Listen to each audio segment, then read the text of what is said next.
Welcome student. Control and coordination आज आपण नवीन lesson start करणार आहोत. So first of all control आणि कोऑर्डिनेशन या लेसनमध्ये आपण काय काय स्टडी करणार आहोत.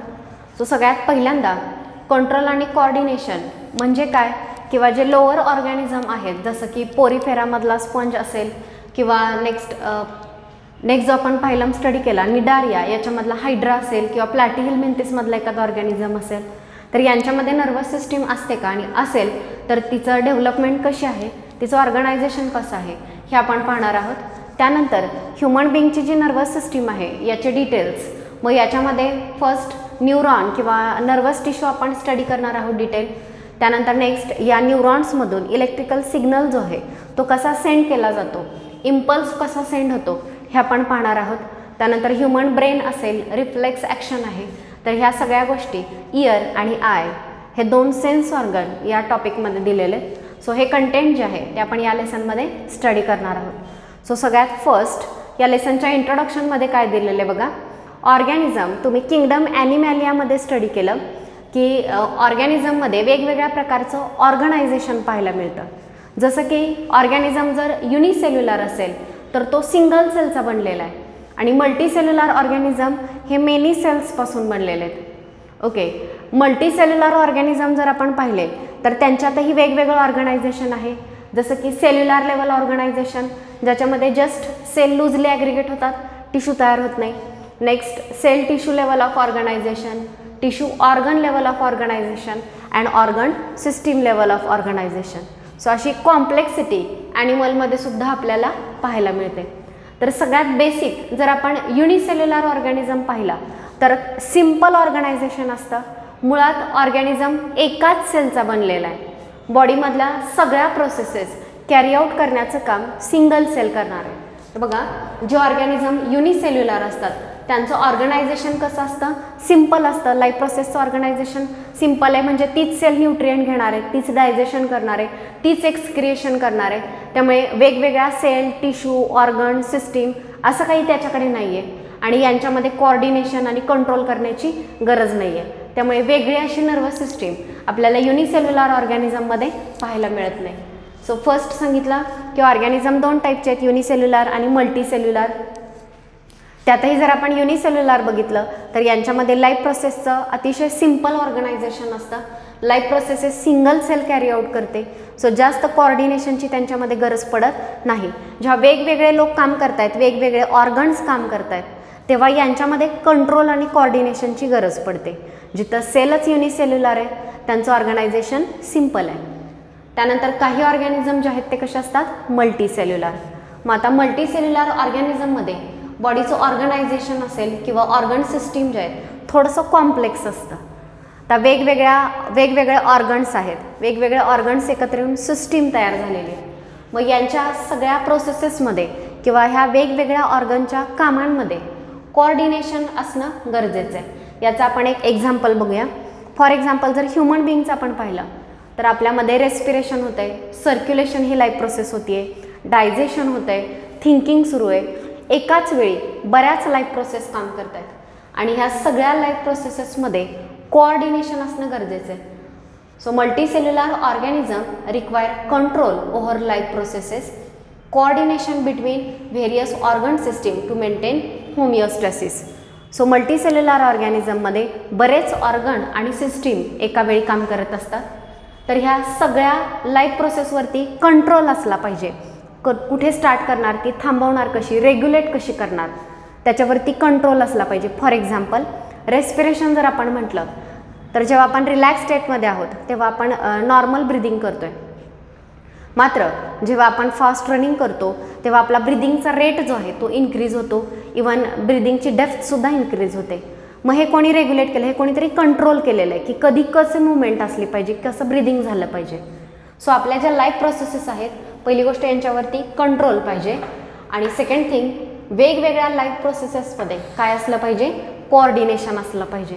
कशासाठी, तर आपल्या बॉडीमध्ये एक इक्विलिब्रियम, एक होमिओस्टॅसिस कंडिशन मेंटेन करण्यासाठी, आपल्या बॉडीमध्ये होमिओस्टॅसिस राहण्यासाठी वेगवेगळ्या लाईफ प्रोसेसेसवरती कंट्रोल असला पाहिजे आणि त्यांच्यामध्ये वेगवेगळ्या ऑर्गन आणि सिस्टीममध्ये कोऑर्डिनेशन जे आहे ते असलं पाहिजे.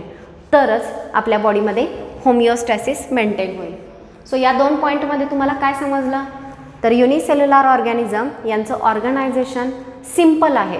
स्पेशल अशी हायली कॉम्प्लेक्स नर्वस सिस्टीमची त्यांना कंट्रोलसाठी गरज पडत नाही. एकच सेल सगळे फंक्शन कॅरी आउट करते. सो कोऑर्डिनेशनची जास्त गरज पडत नाही. सेकंड, मल्टीसेल्युलर ऑर्गॅनिझम यांच्यामध्ये मात्र वेगवेगळे ऑर्गन आणि सिस्टीम जे आहेत ते एकत्र येऊन वेगवेगळे फंक्शन्स कॅरी आउट करत असतात आणि या सगळ्यांवरती कंट्रोल जे आहे ते असणं गरजेचं आहे. सो सगळ्या लाईफ प्रोसेसवरती कंट्रोल असला पाहिजे.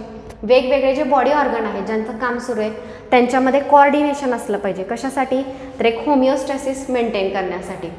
नेक्स्ट बघा, आता हे जे आपण शिकतोय कंट्रोल आणि कोऑर्डिनेशन हे फक्त ॲनिमल्समध्येच असतं का, तर असं नाही.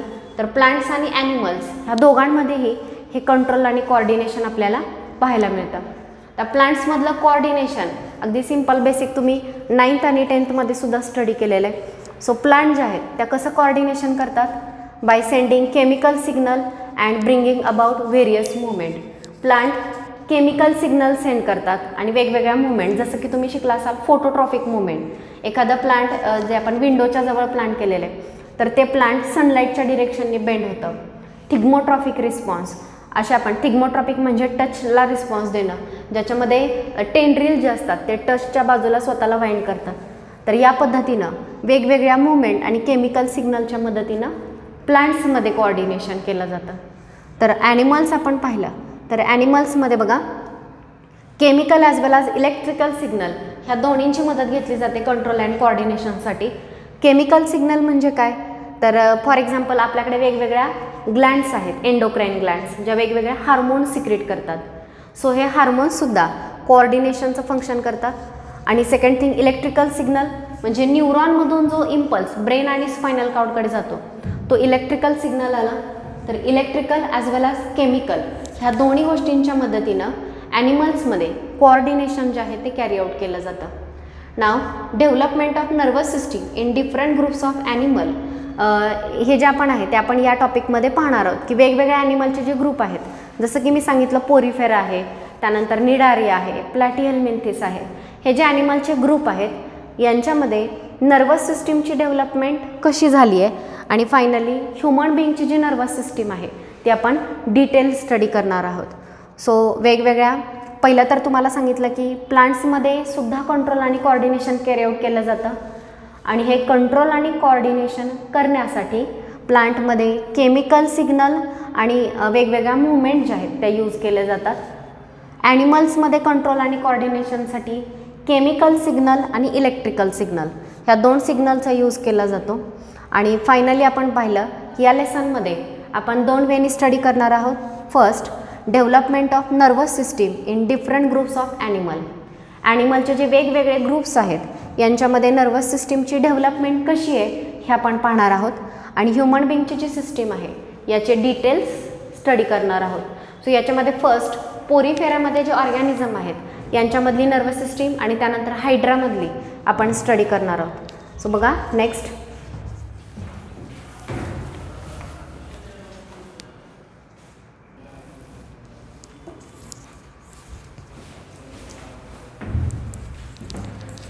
सो मोस्ट प्रिमिटिव्ह ॲनिमल जे आहेत पोरीफेरा किंवा स्पॉन्जेस यांच्यामध्ये कंट्रोल आणि कोऑर्डिनेशन कसं कॅरी आउट केलं जातं हे आपण शॉर्टमध्ये पाहणार आहोत. सो बघा Porifera or sponges these are the most primitive animal phyla. सगळ्यात प्रिमिटिव्ह किंवा सगळ्यात लोअर लेवलचा ॲनिमल फायला जो आहे तो आहे स्पॉन्जेस. या स्पॉन्जेसमध्ये किंवा या पोरीफेरामध्ये डिफरंट टाईप्स ऑफ सेल्स आहेत to carry out different function. म्हणजे डायजेशनसाठी वेगळ्या सेल आहेत, रेस्पिरेशनसाठी वेगळ्या सेल आहेत. सो वेगवेगळे फंक्शन्स कॅरी आउट करण्यासाठी वेगवेगळ्या सेल्स आहेत, मात्र यांच्याकडे टिश्यू, ऑर्गन किंवा सिस्टीम तयार झालेली नाही आहे. So just division of labour in सेलमध्येच कामाची विभागणी झालेली आहे आणि त्या सेल ज्या आहेत त्या कामासाठी स्पेशलाइज झालेल्या आहेत. सो बघा Porifera it is most primitive phyla in animal. Animal ग्रुपमधला सगळ्यात प्रिमिटिव्ह फायला कोणता आहे, पोरीफेरा. या पोरीफेरामध्ये वेगवेगळ्या सेल्स आहेत वेगवेगळे फंक्शन्स कॅरी आउट करण्यासाठी. So they have different types of cell to carry out different function, but proper nervous system is lacking. यांच्यामध्ये ह्या वेगवेगळ्या सेलमध्ये कोऑर्डिनेशन करण्यासाठी यांच्याकडे प्रॉपर अशी नर्वस सिस्टीम नसते. सो हे स्टेटमेंट महत्त्वाचं आहे की पोरिफेरामध्ये प्रॉपर नर्वस सिस्टीम डेव्हलप झालेली नाही. ओके, सो पोरिफेरा अगदी सिम्पल आणि प्रिमिटिव्ह ॲनिमल आहेत. त्यांच्याकडे वेगवेगळ्या सेल्स आहेत वेगवेगळे फंक्शन्स कॅरी आउट करण्यासाठी, मात्र त्यांच्यातल्या कॉर्डिनेशनसाठी नर्वस सिस्टीम त्यांच्याकडे नाही. Okay, but for efficient working there is division of labour. चांगलं काम होण्यासाठी त्यांच्याकडे डिव्हिजन ऑफ लेबर, कामाची विभागणी झालेली आहे सेलमध्ये, आणि त्यामुळे सेलचं स्पेशलायझेशन झालेलं आहे वेगवेगळ्या ॲक्टिव्हिटीजसाठी. म्हणजे काही सेल डायजेशनसाठी, काही सेल रेस्पिरेशनसाठी. या पद्धतीनं डिव्हिजन ऑफ लेबरमुळे सेलचं स्पेशलायझेशन झालेलं आहे. मात्र यांच्यातल्या कॉर्डिनेशनसाठी या ठिकाणी काही नाही आहे, नर्वस सिस्टीम नाही आहे. सो या पॉईंटमध्ये इम्पॉर्टंट तुम्हाला काय लक्षात ठेवायचं आहे? So Porifera organisms from porifera are most primitive organism. In these organism they have different types of cells to carry out different function, but they do not have proper nervous system. यांच्याकडे proper अशी nervous system develop झालेली नाही. मात्र division of labour, कामाच्या विभागणीमुळे त्यांच्या ज्या cells आहेत त्या वेगवेगळ्या ॲक्टिव्हिटींसाठी स्पेशलाइज झालेल्या आहेत. म्हणजे डायजेशनसाठी स्पेशलाइज सेल, रेस्पिरेशनसाठी वेगळ्या सेल, या पद्धतीनं कामाच्या विभागणीमुळे स्पेशलाइज्ड सेल ज्या आहेत त्या डेव्हलप झालेल्या आहेत. हे आपण पाहिलं सगळ्यात लोअर ग्रुप पोरिफेरामध्ये. आता यानंतर नेक्स्ट आपण हायर ॲनिमलमध्ये पाहणार आहोत. आता पोरिफेरा आणि हायर ॲनिमल यांच्यामध्ये काय फरक आहे? तर सगळ्यात महत्त्वाची पहिली गोष्ट, in higher animal cells group, cells are group to form tissue. Cell group होतात ज्यांचं स्ट्रक्चर फंक्शन सेम आहे, अशा सेल्स एकत्र येतात आणि काय तयार करतात? टिश्यू. वेगवेगळे टिश्यू एकत्र येतात आणि काय तयार होतात? ऑर्गन. आणि या ऑर्गन्सपासून सिस्टीम जी आहे ती डेव्हलप होते. तर आपण हायर ऑर्गॅनिझम जर पाहिले, हायर ॲनिमल जर आपण पाहिले, तर या हायर ॲनिमलमध्ये टिश्यू, ऑर्गन आणि सिस्टीम या पद्धतीनं डेव्हलप झालेलं असतं. आता बॉडीमध्ये स्मूथ इंटरनल फंक्शनिंग जर हवं असेल तर बघा, for smooth internal functioning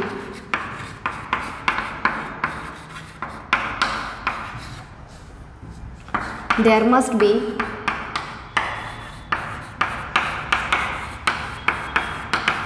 coordination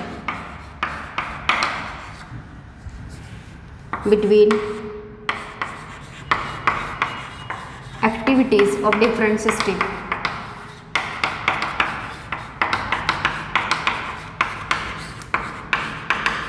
या वेगवेगळ्या ज्या सिस्टीम आहेत या सिस्टीमच्या ॲक्टिव्हिटीजमध्ये, यांच्या वर्किंगमध्ये कोऑर्डिनेशन असलं पाहिजे. यांच्यामध्ये जर कोऑर्डिनेशन असेल तर बॉडीच्या आतमधलं जे इंटरनल फंक्शनिंग आहे ते स्मूथ राहील. कोऑर्डिनेशन जर नसेल तर आपल्या बॉडीच्या आतमध्ये होमिओस्टॅसिस मेंटेन राहणार नाही. सो ज्या हायर ॲनिमल्स आहेत या हायर ॲनिमलमध्ये सेल्युलर लेवलला ऑर्गनायझेशन थांबलेलं नाही. यांच्यामध्ये वेगवेगळ्या सेल्स एकत्र येऊन टिश्यू तयार होतात. टिश्यूंपासून ऑर्गन आणि ऑर्गनपासून सिस्टीम डेव्हलप झालेल्या असतात. ह्या वेगवेगळ्या सिस्टीम ज्या आहेत यांच्या ॲक्टिव्हिटीजमध्ये किंवा त्यांच्या वर्किंगमध्ये कोऑर्डिनेशन असलं पाहिजे, तर आपल्या बॉडीच्या आतमध्ये स्मूथ इंटरनल फंक्शनिंग जे आहे ते सुरू राहणार आहे. याशिवाय they must respond, they must respond or coordinate to signal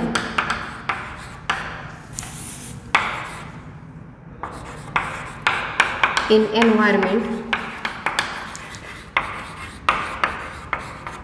or changes in environment. Okay, so जे हायर ऑर्गॅनिझम आहेत यांच्यामध्ये दोन गोष्टी झाल्या पाहिजेत. एक, त्यांच्या बॉडीमध्ये ज्या वेगवेगळ्या सिस्टीम आहेत या सिस्टीमच्या फंक्शनिंगमध्ये कोऑर्डिनेशन असलं पाहिजे. जर सिस्टीमच्या फंक्शनिंगमध्ये कोऑर्डिनेशन असेल तर बॉडीच्या आत होमिओस्टॅसिस मेंटेन राहील.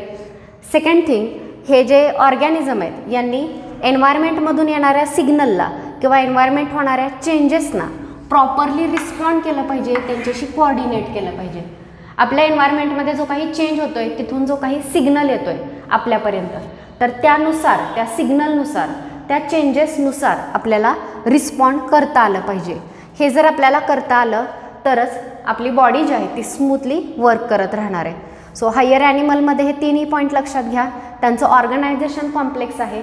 सो या वेगवेगळ्या सिस्टीममध्ये त्यांच्या फंक्शनिंगमध्ये कोऑर्डिनेशन असेल तर बॉडीच्या आत वर्किंग स्मूथ राहील. याशिवाय एन्व्हायरमेंटमध्ये होणाऱ्या चेंजेसना त्यांना रिस्पॉन्ड करता आलं पाहिजे. मग आता याच्यामध्ये फर्स्ट जे लोअर ॲनिमल्स आहेत, lower animals like hydra and planaria. Lower animals, मग लोअर ॲनिमल्स कोणते?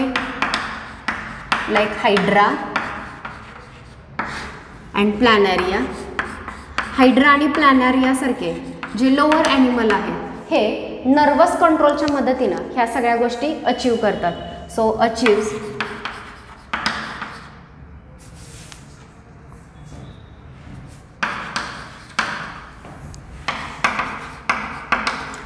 this function with the help of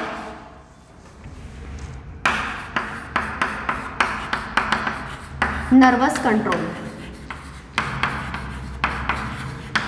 okay, so nervous कंट्रोलच्या मदतीनं हायड्रा आणि प्लॅनेरिया सारखे ऑर्गॅनिझम जे हे फंक्शन म्हणजे कोऑर्डिनेशनचं असेल किंवा एन्व्हायरमेंटला रिस्पॉन्ड करणं असेल तर हे फंक्शन कोणाच्या मदतीनं अचीव करतात? तर नर्वस कंट्रोलच्या मदतीनं. हा एकच कंट्रोल त्यांच्यामध्ये काम करतो. So in lower animal like hydra and planaria nervous system achieves this function. मात्र जे हायर ॲनिमल आहेत, बट इन हायर ॲनिमल, मग हायर ॲनिमल जे आहेत याच्यामध्ये ह्युमन बीइंगसारखे हायली डेव्हलप झालेले जे ऑर्गॅनिझम आहेत त्यांच्यामध्ये हे फंक्शन कॅरी आउट करण्यासाठी higher animal have two system for coordination. Higher ॲनिमलकडे दोन सिस्टीम आहेत कोऑर्डिनेशनसाठी. त्यातली फर्स्ट आहे नर्वस कंट्रोल आणि सेकंड जे आहे ते आहे chemical control.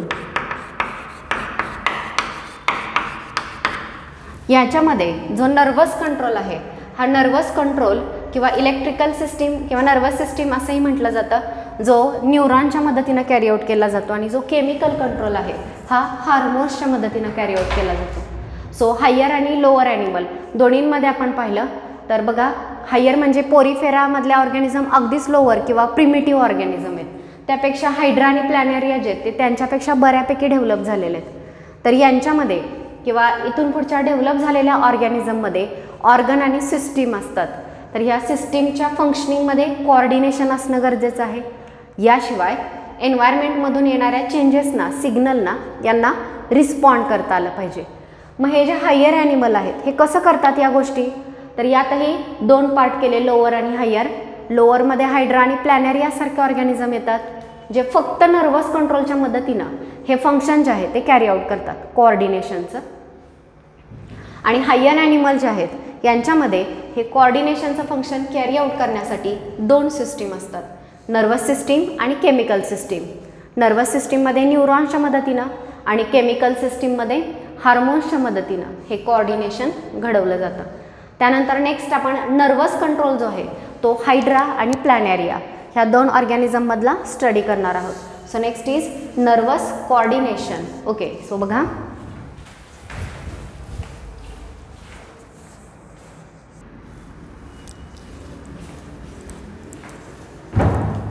So nervous coordination या पॉईंटच्या अंडर आपण हायड्रामधली नर्वस सिस्टीम आणि प्लॅनेरिया याच्यामधली नर्वस सिस्टीम जी आहे ती स्टडी करणार आहोत. सो सगळ्यात first nervous system in hydra. तर याच्यामध्ये बघा हायड्रा हा जो ऑर्गॅनिझम आहे हा निडारियन आहे, म्हणजे निडारिया या फायलममध्ये याला इन्क्लूड केलं जातं. बघा हा जो निडारियन आहे यांच्यामध्ये नर्वस सिस्टीम डिफ्यूज्ड आहे. डिफ्यूज नर्वस सिस्टीम यांच्यामध्ये फर्स्ट सगळ्यात पहिल्यांदा डेव्हलप झाली. मग आता डिफ्यूज नर्वस सिस्टीम म्हणजे काय? तर ज्या नर्वस सिस्टीममध्ये न्यूरॉन पूर्ण बॉडीमध्ये स्प्रेड झालेले असतात आणि शक्यतो आउटर लेअर जो आहे त्याच्या खाली प्रेझेंट असतात, याला डिफ्यूज नर्वस सिस्टीम असं म्हटलं जातं. सो पुन्हा एकदा सांगते, डिफ्यूज नर्वस सिस्टीम म्हणजे ज्या सिस्टीममध्ये neurons throughout the body spread झालेले आहेत आणि पर्टिक्युलरली आउटर लेअर किंवा एपिडर्मिसच्या खाली या लोकेट झालेल्या आहेत, याला आपण डिफ्यूज नर्वस सिस्टीम असं म्हणतो. तर हा जो हायड्रा आहे याच्यामध्ये आपल्याला ही डिफ्यूज नर्वस सिस्टीम पाहायला मिळते. ही मोस्ट प्रिमिटिव्ह, सगळ्यात प्रिमिटिव्ह टाईपची नर्वस सिस्टीम आहे. आणि हायड्रा किंवा निडारियन हे पहिले ऑर्गॅनिझम आहेत ज्यांनी ही सिम्पल नर्वस सिस्टीम किंवा first true simple nervous system यांच्यामध्ये डेव्हलप झाली. सो आपण हायड्रामधली नर्वस सिस्टीम पाहतोय. हायड्रा निडारिया या फायलममध्ये येतो. हायड्रामध्ये जी नर्वस सिस्टीम आहे ही डिफ्यूज टाईपची नर्वस सिस्टीम आहे. नेक्स्ट ही जी डिफ्यूज नर्वस सिस्टीम आहे याचं मिनिंग मी तुम्हाला सांगितलं. ज्या सिस्टीममध्ये न्यूरॉन पूर्ण बॉडीमध्ये स्प्रेड झालेले आहेत आणि आउटर लेअरच्या खाली प्रेझेंट आहेत त्याला आपण डिफ्यूज नर्वस सिस्टीम म्हणतो. नेक्स्ट बघा,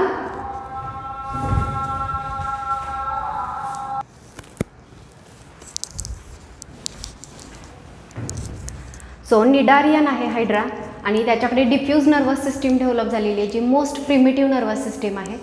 आणि first animal group showing true simple nervous system, Cnidaria किंवा हायड्रा हा जो फर्स्ट ॲनिमल ग्रुप आहे यांच्यामध्ये फर्स्ट सिम्पल नर्वस सिस्टीम जे ती डेव्हलप झालेली आहे. ओके, मग आता यांच्यामध्ये नर्वस सिस्टीममध्ये दोन टाईपच्या सेल्स येतात, सेन्सरी सेल आणि दुसरे आहेत नर्व सेल किंवा न्यूरॉन्स अलॉंग विथ फायबर, त्यांच्या फायबरसोबत न्यूरॉन्स. सो हायड्राची नर्वस सिस्टीम दोन टाईपच्या सेलपासून बनली, सेन्सरी सेल आणि नर्व सेल. नर्व सेल म्हणजेच न्यूरॉन आणि त्यांच्यावरती फायबरसुद्धा असतात त्यांना. तर सेन्सरी सेल म्हणजे जसे आपले सेन्स ऑर्गन आहेत त्या पद्धतीनं फक्त यांच्यामध्ये ऑर्गन्स डेव्हलप झालेले नाही आहेत, त्याऐवजी जस्ट सेन्सरी सेल्स आहेत. नेक्स्ट बघा, आता या नर्व सेलबद्दल डिटेल दिलेले आहेत. So nerve cells are scattered or distributed throughout the body. Okay, nerve cell ज्या आहेत त्या पूर्ण बॉडीमध्ये स्कॅटर झालेल्या आहेत किंवा पूर्ण बॉडीमध्ये डिस्ट्रीब्यूट झालेल्या आहेत. Interconnected with by synapses between fibres and form nerve net. म्हणजे बघा, जर एक न्यूरॉन असेल तर ह्या न्यूरॉनचे फायबर आणि दुसऱ्या न्यूरॉनचे फायबर एकमेकांशी सिनॅप्स, त्यांच्यामध्ये जो स्मॉल गॅप असतो दोन न्यूरॉनच्या मध्ये त्याला आपण सिनॅप्स म्हणतो.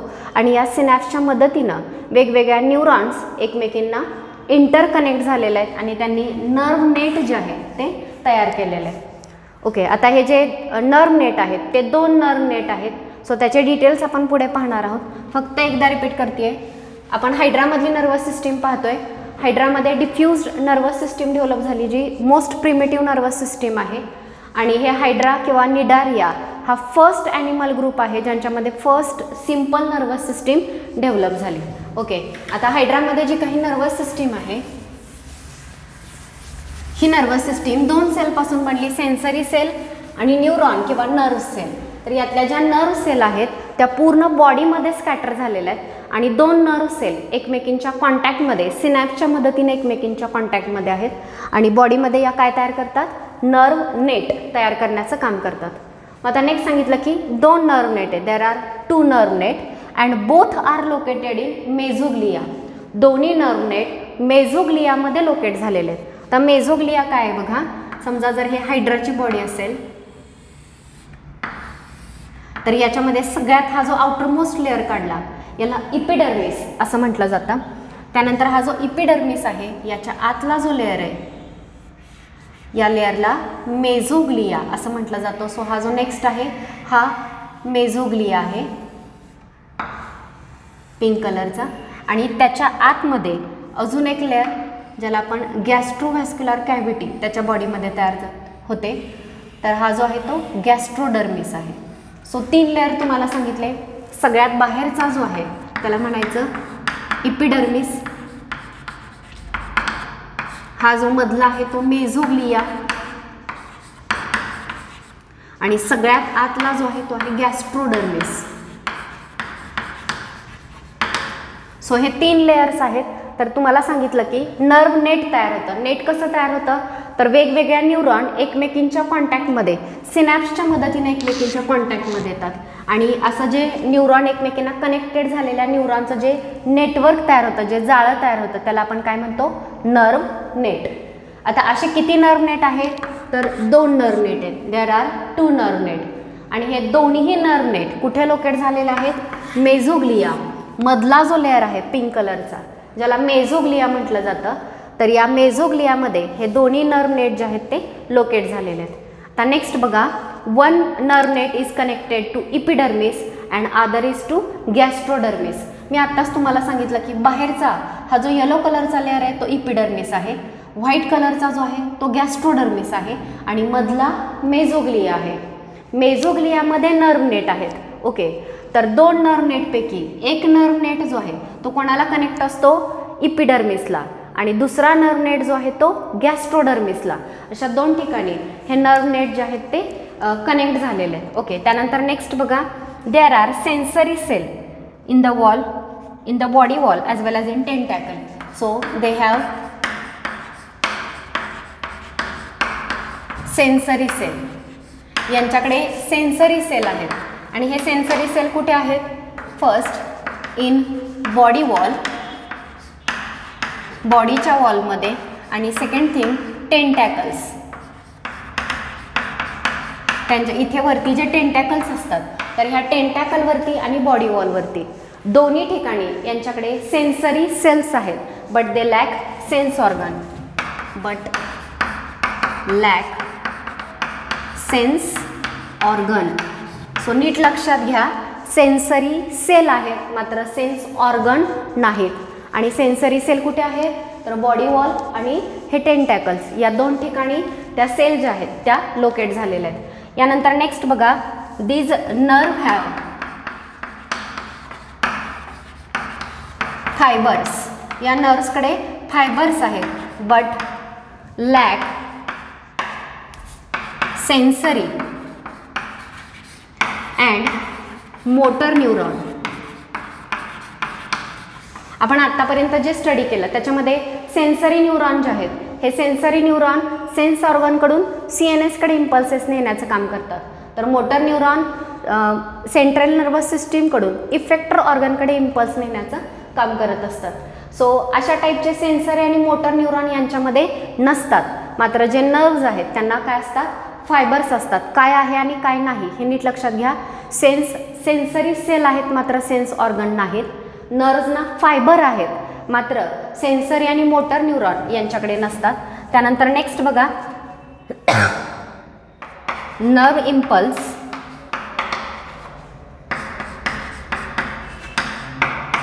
Do not show polarity. Nerve impulse जो आहे तो पोलॅरिटी दाखवत नाही किंवा त्याला अशी स्पेसिफिक डायरेक्शन नाही आहे. कोणत्याही डायरेक्शनने तो नर्व इम्पल्स जो आहे तो सेंड केला जाऊ शकतो. इन शॉर्ट, बॉडीवरती असणाऱ्या सेन्स सेल आणि टेंटॅकलवरती असणाऱ्या सेन्सरी सेल यांच्यामध्ये कधीही सिग्नल जो आहे, इम्पल्स जो आहे तो जनरेट होऊ शकतो आणि तो कोणत्याही डायरेक्शनमध्ये बॉडीमध्ये कॅरी केला जाऊ शकतो. So this nerve impulse do not have specific direction. Okay,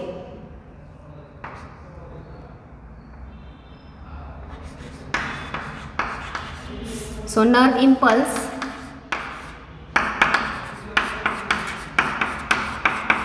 can be carried in any direction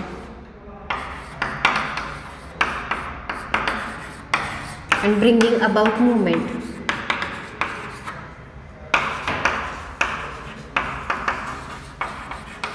so nerve impulse जो आहे तो बॉडीमध्ये कोणत्याही डायरेक्शनमध्ये सेंड केला जाऊ शकतो आणि बॉडीमध्ये मूवमेंट ज्या आहेत त्या कॅरी आउट केल्या जाऊ शकतात. सो सगळ्यांना निडारियाची नर्वस सिस्टीम समजली का? बघा, सगळ्यात महत्त्वाची कसली नर्वस सिस्टीम आहे? डिफ्यूज्ड. निडारियन हा फर्स्ट ॲनिमल ग्रुप आहे ज्यांच्यामध्ये सिम्पल नर्वस सिस्टीम डेव्हलप झाली. ह्यांची नर्वस सिस्टीम 2 सेलपासून बनली आहे, सेन्सरी सेल आणि नर्व सेल. त्यापैकी सेन्सरी सेल कुठे आहेत? बॉडी वॉल आणि टेंटॅकल्सवरती आहेत. आणि नर्व सेल कुठे आहेत? पूर्ण बॉडीमध्ये ह्या स्प्रेड झालेल्या आहेत आणि 2 नर्व सेल एकमेकींना कनेक्ट झालेत आणि त्यांच्यामध्ये जो कनेक्टिंग पॉईंट आहे तो काय असतो? सिनॅप्स असतो. आणि अशा पद्धतीनं वेगवेगळ्या नर्व सेल कनेक्ट होऊन काय तयार होतं? Nerve net. सो असे किती नर्व नेट आहेत? 2. आणि दोन्ही नर्व नेट या मेझोग्लियामध्ये लोकेट झालेले आहेत. 2 नर्व नेटपैकी एक नर्व नेट इपिडर्मिसला तर दुसरं नर्व नेट जे आहे ते गॅस्ट्रोडर्मिसला कनेक्ट झालेलं आहे. ओके, आता यांच्याकडे सेन्सरी सेल आहेत मात्र सेन्स ऑर्गन नाहीत. त्यांचे जे सेन्स सेल आहेत, सेन्सरी सेल बॉडी वॉल आणि टेंटॅकल या ठिकाणी लोकेट झालेले आहेत. त्यानंतर नेक्स्ट यांच्याकडे नर्व फायबर जे आहेत, नर्व जे आहेत यांना फायबर्स आहेत मात्र यांच्याकडे सेन्सरी आणि मोटर न्यूरॉन ज्या पर्टिक्युलर डायरेक्शननी इम्पल्स कॅरी आउट करतात अशा न्यूरॉन्स यांच्याकडे नाही आहेत. Okay, so nerve impulse carry करताना पर्टिक्युलर डायरेक्शन किंवा पोलॅरिटी जी आहे ती याच्याकडे नसते. बॉडीवरती असणाऱ्या सेन्स सेल किंवा टेंटॅकलवरती असणाऱ्या सेन्स सेल यांच्यामध्ये कोणत्याही पॉईंटला इम्पल्स जनरेट होऊ शकतो आणि तो बॉडीमध्ये कोणत्याही डायरेक्शननी कॅरी आउट केला जाऊ शकतो आणि याच्या मदतीनं बॉडीमध्ये वेगवेगळ्या मुवमेंट ज्या आहेत त्या कॅरी आउट केल्या जातात. सो या वेनी नर्वस सिस्टीम किंवा diffuse type of nervous system develop होणं हे एक लँडमार्क आहे नर्वस सिस्टीमच्या डेव्हलपमेंटमध्ये, जो आपल्याला निडारियामध्ये पाहायला मिळाली डिफ्यूज नर्वस सिस्टीम. याशिवाय नेक्स्ट टिनोफोरामध्ये सुद्धा नर्वस सिस्टीम पाहायला मिळते, डिफ्यूज नर्वस सिस्टीम. आणि अशीच डिफ्यूज नर्वस सिस्टीम ह्युमन बिईंगमध्ये सुद्धा पाहायला मिळते.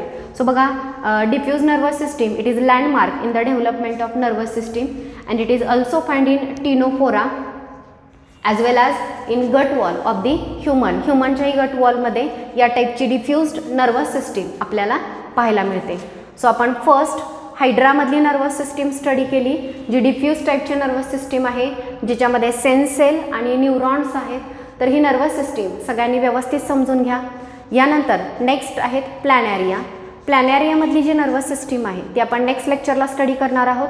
सो आजच्या लेक्चरमध्ये आपण पाहिलेली इंट्रोडक्शन, त्यानंतर पोरीफेरामध्ये नर्वस सिस्टीम नाही, त्यानंतर लोअर ॲनिमल जे आहेत यांच्यात फक्त नर्वस कंट्रोल आहे कोऑर्डिनेशनसाठी, आणि जे हायर ॲनिमल आहेत यांच्यात nervous as well as chemical दोन टाईपच्या सिस्टीम आहेत कोऑर्डिनेशनसाठी. तर या डिटेल्स आपण पुढे स्टडी करणार आहोत. सो आजच्या लेक्चरमध्ये आपण इथेच थांबतोय. थँक्यू.